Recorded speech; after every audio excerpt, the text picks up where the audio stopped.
Okay, so I'm just going to share this dream with you then. So this one I'm going to title Dark Star. Again, that will be explained. It's to do with the last dream.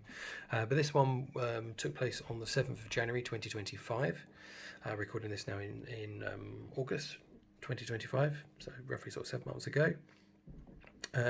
This one is all about war, basically. More or less all about war.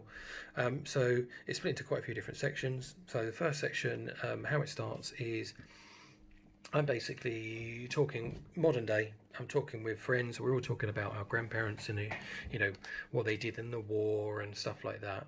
And yeah, I'm talking about what my grandparents did, specifically on my mum's side. I'm talking about, and they're talking about theirs. I seem to remember that there was like black and white pictures or something like that, and in looking at the picture, I was kind of looking at the picture, and then I just kind of went into this black and white picture, and then I was kind of living out, I feel, the kind of military life, I guess, of my granddad, which is quite unique the way it kind of went into the photo like that. I don't know if it was black and white. I don't think it was black and white that I was seeing it, but it was, yeah. But yeah, anyway. So it went into that, and what the dream was about in this section was going through military training for the Second World War. So I was on my belly, going through mud and stuff like that. Where you've got barbed wire and stuff around you, and you've got other troops that are firing over your head, live fire kind of stuff, and you're swinging on ropes and you're climbing over walls and all of that kind of stuff. Is basically what I was doing, all basic training stuff. I remember that I nearly drowned actually in that scenario where I was going through some sort of boggy, muddy sort of area and nearly kind of sunk to the bottom or something like that. But that's how that pretty much finished in that one. The second dream then, this was then again to do with war, but it was very, very different. So in this, again, modern day, I was sitting in my bedroom, I guess, something like that, but I was playing on a PC. Playing computer games. I haven't played computer games on a PC for a long time, but I did used to a lot. And the game that I was playing was very much like the one I used to play on my PC, which was called Command and Conquer. So that's a kind of good versus evil, I guess you would kind of call it.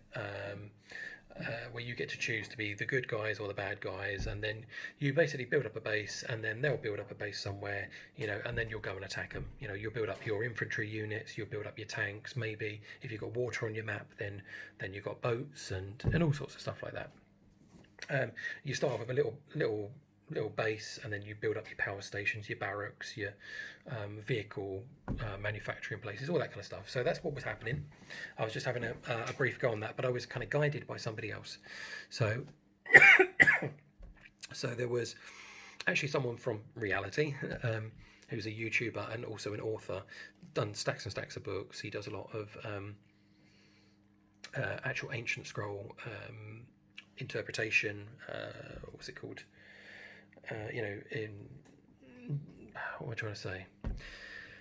Interpreting it, from original languages, putting it into English, putting it into books, that kind of stuff. But called Ken Johnson. So I don't know how well known he is actually, but I've got quite a lot of his books. They're all mainly extra biblical ones. So they're some of the books that are mentioned in the Bible that are ones that they kind of cite a bit like First Enoch, and there's some other ones as well, like Book of Gad the Seer and stuff like that. Anyway, he was there. He was basically just tutoring me on, oh, you want to do this now? Oh, you want to do that now? Now build up these troops, do this, do that. So he was kind of like helping for my tactics, I guess, in winning this computer game, this war computer game. One of the things that was very futuristic about it was that there was an infantry unit which had a plasma rifle, which was never in the game. It wasn't exactly that game, but it was very, very similar. And it was a rifle where you shot it and it fired out kind of like this, almost like ball lightning, but it's like a plasma ball that was blue that came out that hit people. Yeah, that was these infantry units. Anyway, next dream. So next dream is then third part. So in this one, I'm in a really cold place. I'm walking around kind of countryside sort of area, and with a childhood friend called Dan. who I've known probably since I was about 8, 9, 10, something like that. Now 43, yeah, 43. And yeah, so I've known you for a long time. We've got out of contact. I mean, that kind of contact dropped really ever since, you know, having kids and stuff like that. My kids are 15, 15 years old, and so on. So it's been a long time, but occasional contact. But he seems to feature probably more than anybody else. So he's the oldest friend I've probably got. And as I said, very loose kind of contact. Haven't been in contact the last 2 years, as an example. So I was with him, and I was pointing off into the distance. So I was saying, look at that mountain. And this mountain was absolutely massive.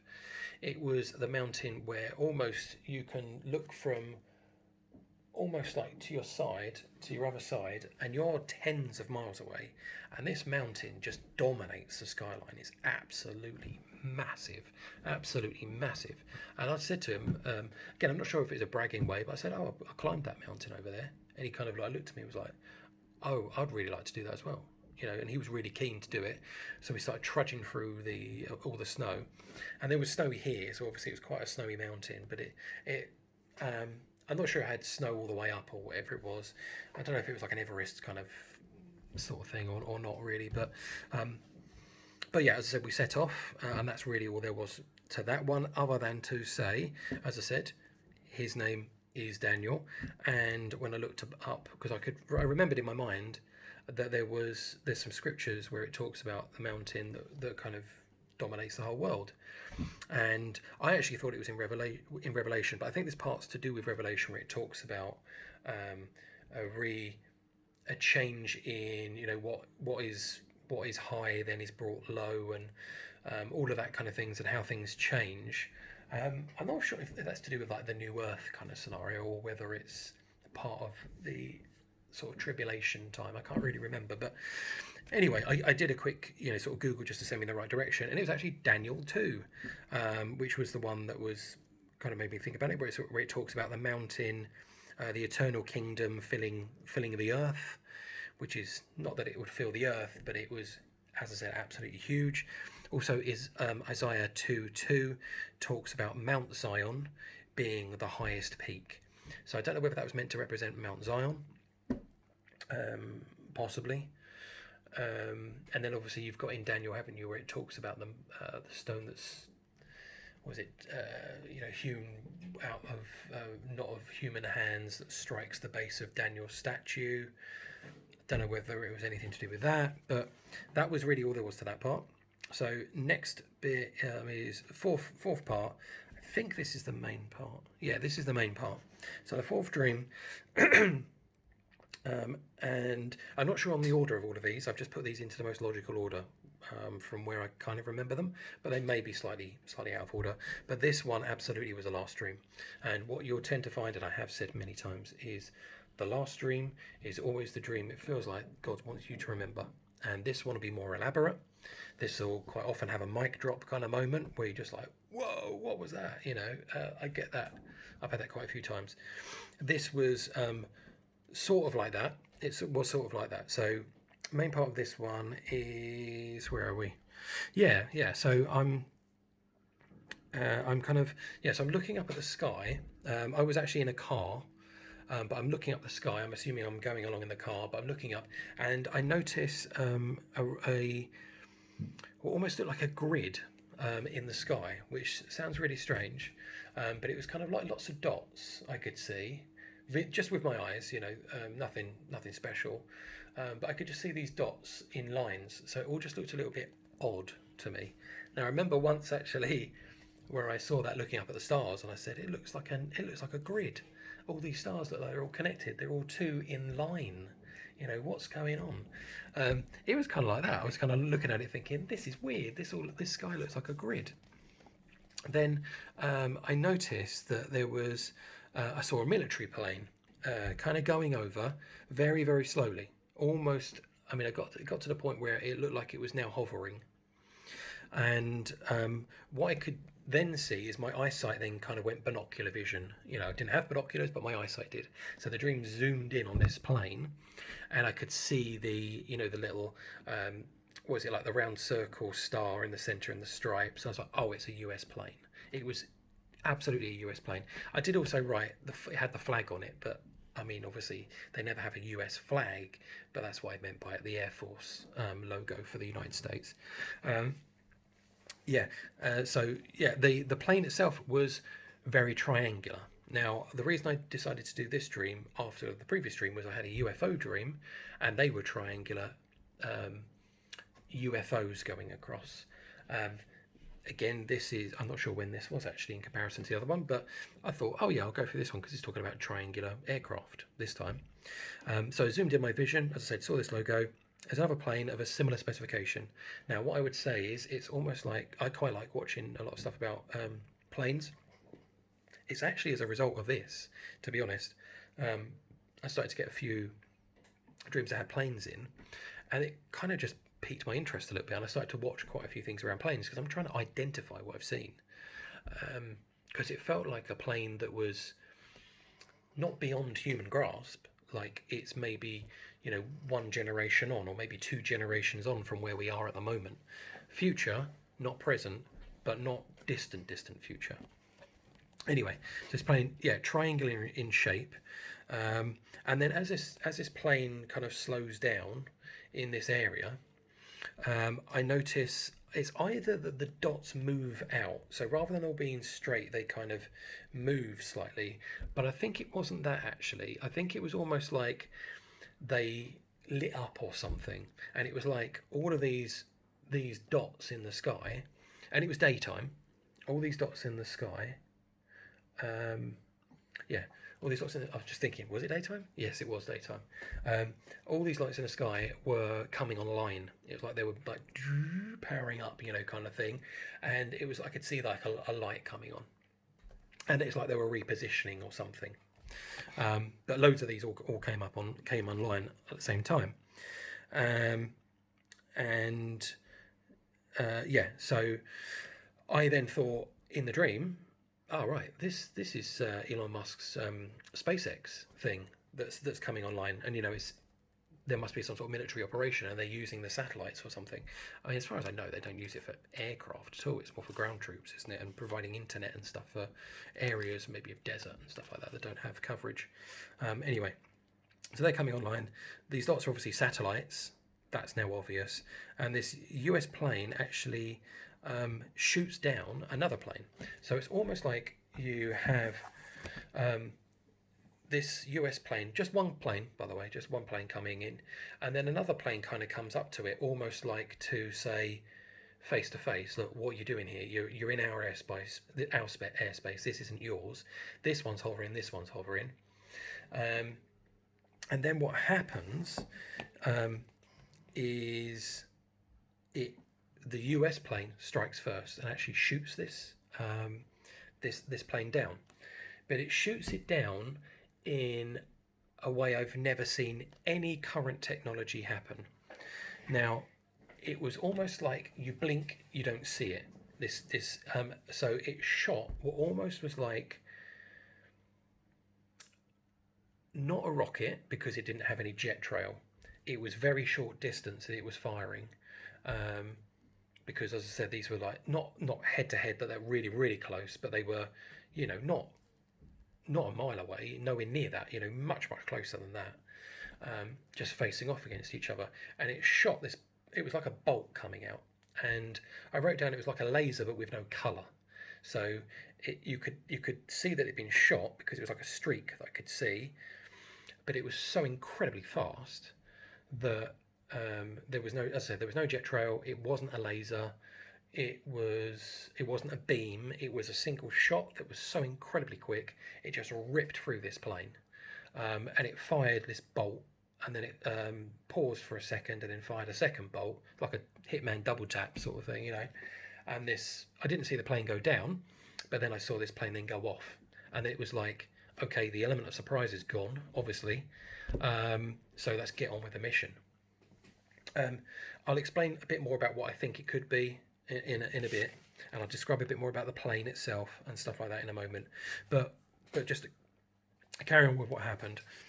So Then this plane flies off, and then it's going in. It's then dropping a bomb. Now, this, I say a bomb, it's a bit more like a missile actually, but it was absolutely massive in comparison to the size of the plane. So, what I would very much liken it to is, you know, when you see the B-2 bomber, and obviously when they attacked Iran recently, you saw that big bomb they dropped, which I wrote it down somewhere. Is it called a MOP? Massive Ordnance Penetrator, a GBU 57. Yeah, it looked like that in scale. So you know when you see the B2, you see the body of the B2, and it almost fills the entire body, and you think, how do you fit that in the plane? It was kind of like that. It was humongous, absolutely huge in comparison to the size of the plane. This bomb that dropped, and it's like it just had one bomb, you know, on board. I wrote down that it almost looked like a Saturn V rocket, you know, the 1960s rocket that was used to go to the moon, wasn't it? That one, I think. Obviously not saying the same scale, but it was like the shape was similar. So it was kind of quite thick, went to a point, and then it kind of had a little something on the point to it. And again, in investigating bombs and stuff like that, I did look up one, and it looked very much like some of those type of bombs that they do use. I almost thought it was like a laser guided bomb almost. But it was huge, and what happened was it dropped and it just went into free fall. So this plane has obviously gone up, it's gone much higher, because this kind of incursion into their space, this face off, was actually done at quite a low altitude. It was maybe done at 100 feet, 200 feet, something like that. It wasn't very high up, you know, you're just looking up like that and you can see it happening, you know, it's not and I could see everything, you know, it's very close by. But it goes off, and then somehow I'm seeing it slightly differently. I'm seeing it actually drop its bomb, it goes into a free fall, and then when it gets really close to the ground, then it essentially is like a missile. Then at that point, then I see the jet come out the back, and then it just homes in on its target, and it goes straight into this target. And it was almost like it needed to get low, and then it fired across, you know, to where it wanted to go. So not like a standard laser guided bomb where they use fins and stuff like that, don't they, to guide it along the laser. Other ones that use various different things, you know, generally fins and stuff like that to guide them. This actually used a propellant, obviously, to get it where it was going. And that's not like something I've seen, not something that, you know, it's such a huge bomb / missile.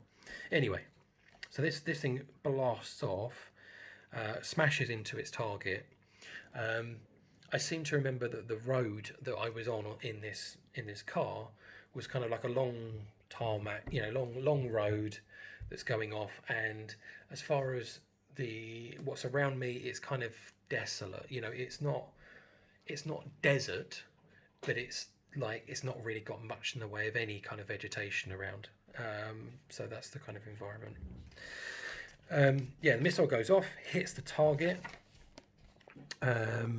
And then I look back quickly look back in the car, and I see I've got my two little girls in the back. So they're not little girls now, you know, they're 15 and 11. Hopefully I got that right. 15 and 12. Hopefully I got that right. I'm absolutely terrible with dates. Apologies. And I look back, and they were a lot younger, I believe, at the time, maybe sort of 10, sub 10 sort of age. And I'm looking back and thinking, right, I know that you've gone through the sinner's prayer and stuff like that, but that's make sure 100%. And so I started going through saying, look, please, both of you, call out to Jesus, that kind of thing. And then I woke up just before this thing detonated. Now I was very aware it was nuclear, and I was very aware it had a fuse delay. So there was that moment of it went in, smashed in, and I knew, right, it hasn't gone off. This is going to be big when this goes off. I've already parked up the car, you know, so I think there was a couple of other cars on the road. We've just parked up when we saw this thing going on and just stayed still, you know.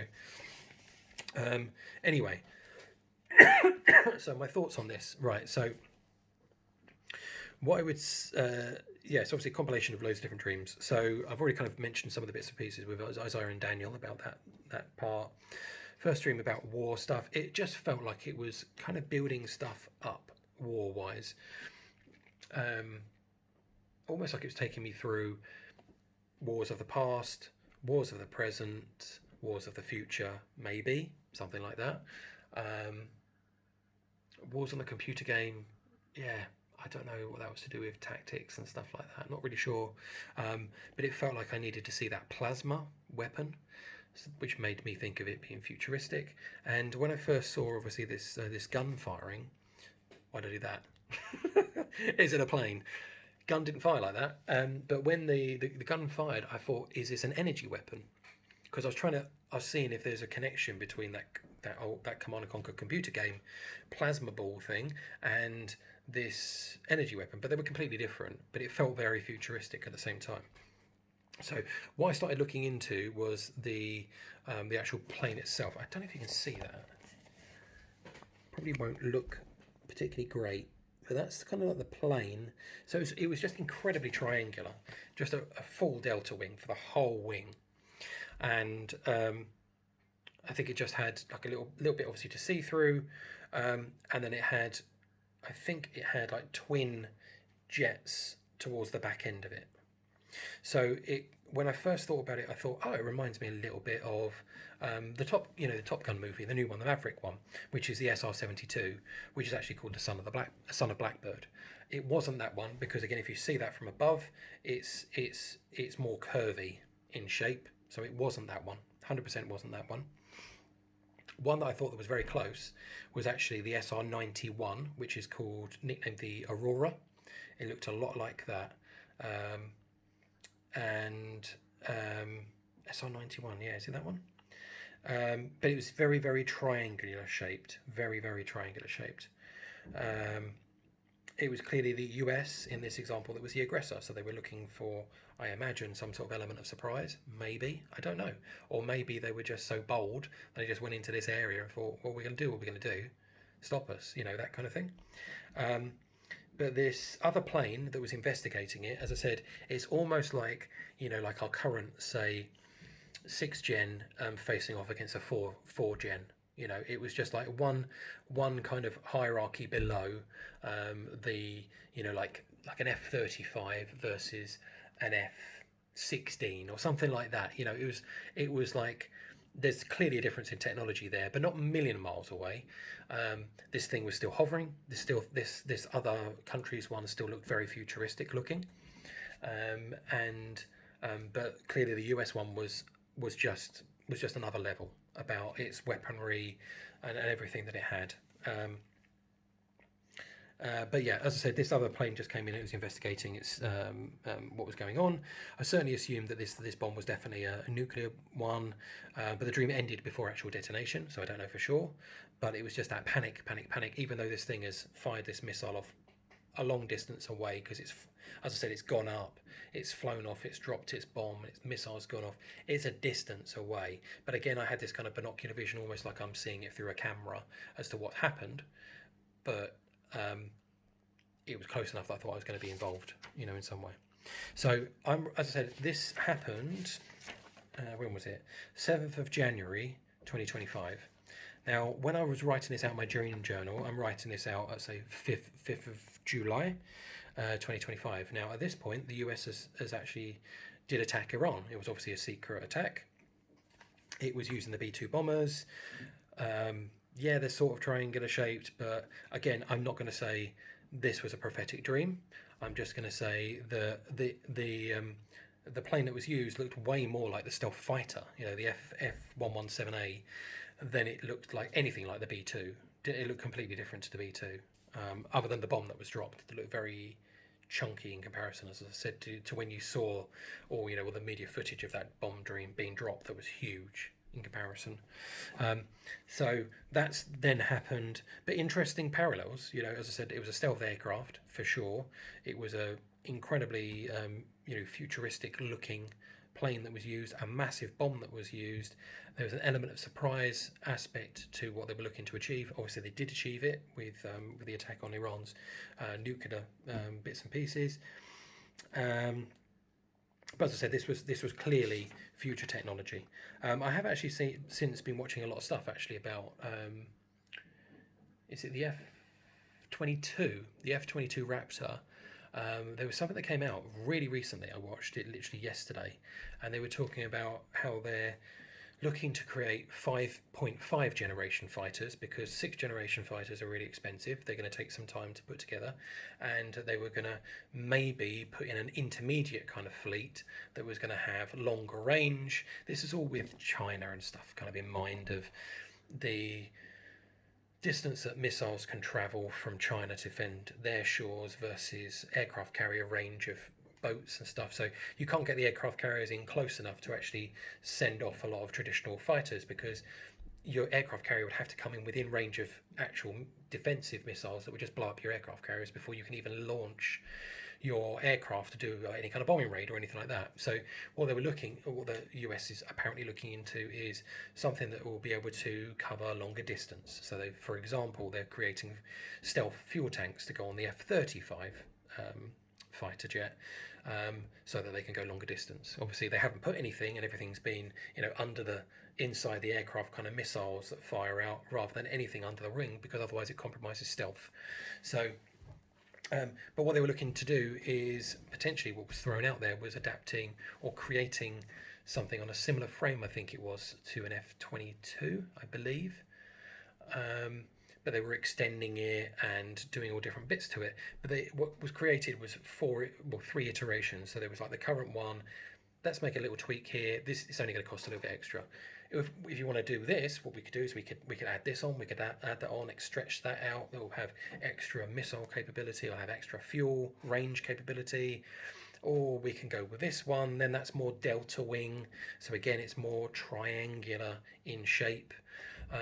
And then the ultimate sort of most expensive but the most extreme things that they could do with that same airframe was their other one, which was basically a perfect triangle. And where I kind of showed you there what I drew, see with those little bits there, which are kind of like the engines. On the picture that I saw of it, that was actually flaps, because if you've got no tail, that's upright on anything to help banking and lift and all this kind of stuff, then you have to use those tail rudders, to create lift and make it maneuverable and all that kind of stuff. So again, I'm not an expert on planes, but as I said, I've just been watching a lot recently. But it looked very similar to that, very, very similar to that actually, and it did kind of make me think, oh, okay. And that was literally yesterday that I watched that. But yeah, as I said, it was just interesting about the similarities of that kind of strike. But again, I'm not at all saying that it was the same thing. Clearly it wasn't. This was like a more stealth fighter-ish looking thing in comparison to any kind of B-2 bombers. It wasn't on Iran or anything like that. I had no idea as to what nation it was that was attacked, but I can't imagine that Iran's going to get to the same sort of, or very close, a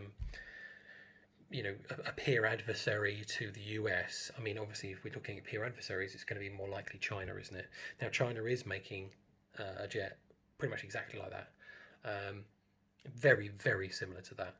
But I don't think it hovers. And this one hovered. And yeah, it's just interesting. Just interesting. What I did think about it was, what is that weapon?